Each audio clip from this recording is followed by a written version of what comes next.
La escuela siempre tuvo un lugar privilegiado en la construcción de la ciudadanía, pero si hacemos un relato histórico respecto de qué pasaba con la ley 1420 y la conformación del Estado en 1880 y qué pasa hoy, bueno, hubo muchas transformaciones. En ese momento la construcción de la ciudadanía tenía que ver con un modelo de país, con un modelo de Estado, con un modelo de escuela. En la actualidad, todo lo que se vincula con las tendencias tecnológicas, con las transformaciones en las formas de construcción del conocimiento, también impactan en qué tipo de ciudadano formamos, para qué formamos ese ciudadano, qué lugar va a tener en términos de sociedad. Hay varios conflictos que nos emergen, que nos aparecen. Uno tiene que ver con la relación entre información y conocimiento. Estamos en un contexto social de abundancia, de sobreabundancia de información, donde cada vez es más difícil la construcción de conocimiento valioso. ¿Qué conocimiento va a ser valioso en los próximos años? Es una pregunta de debate educativo. ¿Qué tenemos que enseñar? ¿Qué saberes tenemos que enseñar? ¿Y qué conocimiento tienen que construir nuestros y nuestras estudiantes? ¿Es el mismo conocimiento? ¿Para qué profesiones? ¿Para qué mundo? ¿Con qué compromisos?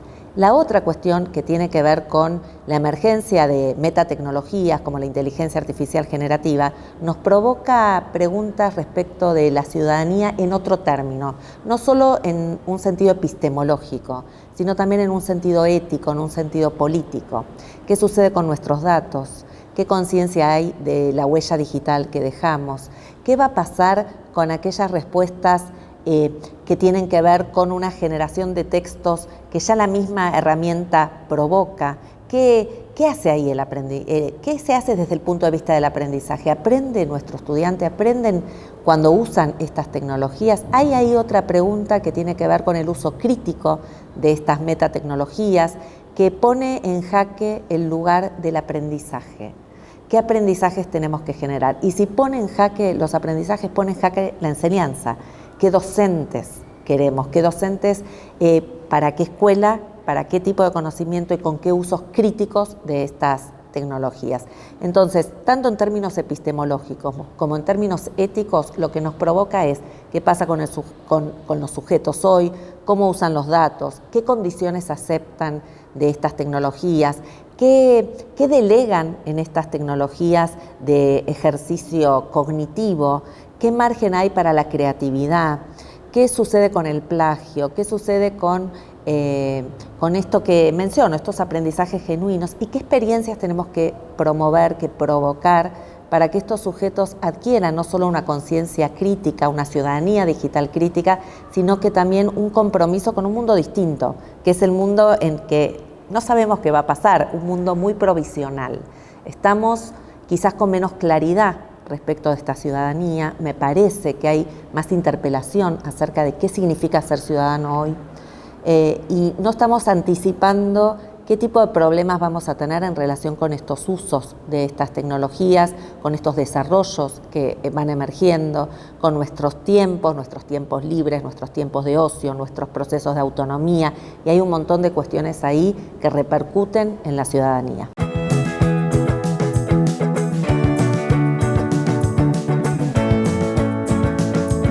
En la historia de las tecnologías siempre hubo mitos en relación con la inclusión de las tecnologías en la educación. Uno fue el mito del reemplazo docente. Las tecnologías van a venir a reemplazarnos. Pasó con los materiales impresos, pasó con la computadora, hoy pasa con la inteligencia artificial generativa. Y seguimos acá, seguimos presentes como docentes.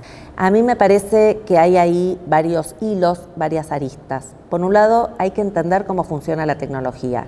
Cuando hablamos de gobernabilidad algorítmica o de soberanía tecnológica, implica entender cómo funciona la inteligencia artificial generativa hoy. Entender cómo funcionan los algoritmos, los patrones, los modelos que genera, las respuestas. Entender que hemos dejado huella digital y por eso están estas grandes bases de datos. Y como docentes tenemos que experimentar con tecnologías para entender cómo funcionan. No verlo como desde el pensamiento mágico, uy, mira lo que hizo, uy, mira, tampoco verlo desde el instrumentalismo, ¿para qué lo voy a usar? También es una pregunta muy asociada a la tecnología, ¿para qué la uso? ¿Para qué me sirve? Hablar de soberanía pedagógica implica justamente eso, apropiarnos de las tecnologías, pero también tener una brújula que es didáctica. La brújula didáctica es la imaginación pedagógica. No podemos usar las tecnologías solamente desde un lugar instrumental, Hay que entender que cuando usamos las tecnologías hay modelos, hay patrones, pero también no son neutrales. Portan modelos pedagógicos, portan modelos de comunicación. Comprender cómo funcionan las tecnologías, cómo operan, es parte de la soberanía tecnológica. Pero entender que el uso que hacemos de ellas puede cambiar o puede transformar las formas de vernos como sujetos, las formas de militar el conocimiento y el mundo, las formas de aprender, es parte de la soberanía pedagógica. Me parece que ahí hay algo que es fundamental como docentes y es experimentar un poco más, arriesgarnos un poco más, entender que las tecnologías hace tiempo llegaron para quedarse, promover usos reflexivos, promover usos críticos en nosotros mismos y con los estudiantes. Hoy la oportunidad es el prompt, esa pregunta que le hacemos, nos da la posibilidad de decir, bueno, pensemos buenas preguntas, pensemos preguntas interesantes, ayudemos a que nuestros estudiantes pregunten mejor, ayudemos a que si usan la tecnología para escribir mejor, que la usen para escribir mejor. Y reforcemos, reformulemos, aprendamos usos creativos, usos distintos. Eso también es soberanía pedagógica. Es formarnos, es revisar nuestras prácticas, es arriesgar, experimentar. Yo lo llamo una didáctica valiente, osada, aprender cómo se usan para potenciar también y mejorarnos como sujetos. Si pensamos problemas reales, si pensamos problemas genuinos, que hay un montón, políticos, ambientales, cognitivos, sociales, la inclusión, por ejemplo, el ciberbullying, los temas ambientales, hay un montón de tela para cortar con problemas reales.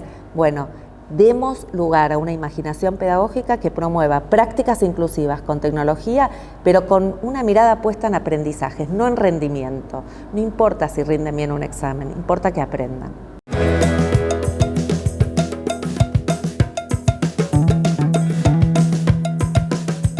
Las políticas públicas tienen que apuntar siempre a la inclusión y a la democratización. Hay algo también en relación con las tecnologías que promovió esa inclusión o esa democratización. La educación a distancia fue un ejemplo de democratización, de acceso. La pandemia fue un punto de inflexión también para entender que es con tecnologías y sin tecnologías no existe, digamos, el mundo hoy. También para comprender para qué usar esas tecnologías. Me parece que ahí hubo un montón de experiencias interesantes también en las políticas que está bueno estudiarlas para comprender por dónde, cuál es el rumbo, pero es en la inclusión digital, es con conectividad, es con acceso, pero no es solo con eso.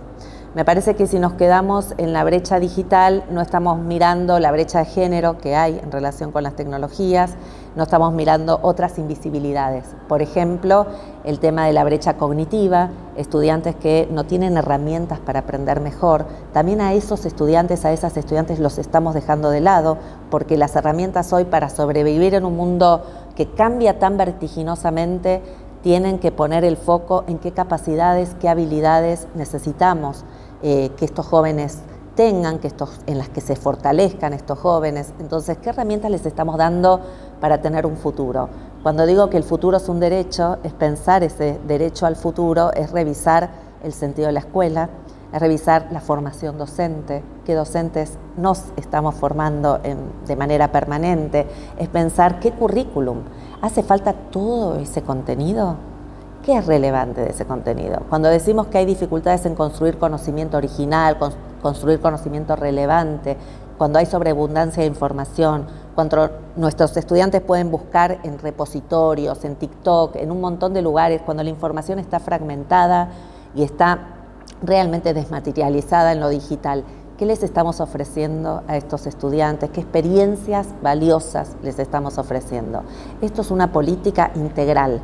Implica la inclusión digital, la revisión curricular, la revisión de las evaluaciones que estamos evaluando, para quiénes evaluamos, la falta de...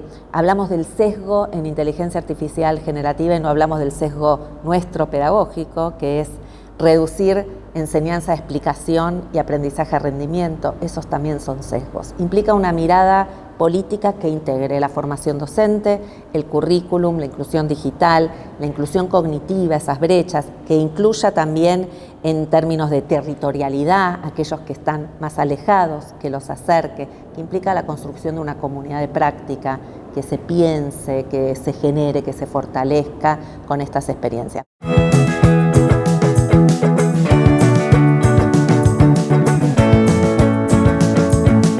La escuela hoy más que nunca tiene un lugar imprescindible en varios aspectos, la sociabilidad, el diálogo, en un mundo en que cada vez hay menos diálogo, cada vez nos cuesta más comprender al otro desde lo que el otro quiere decir y no desde lo que nosotros queremos que diga.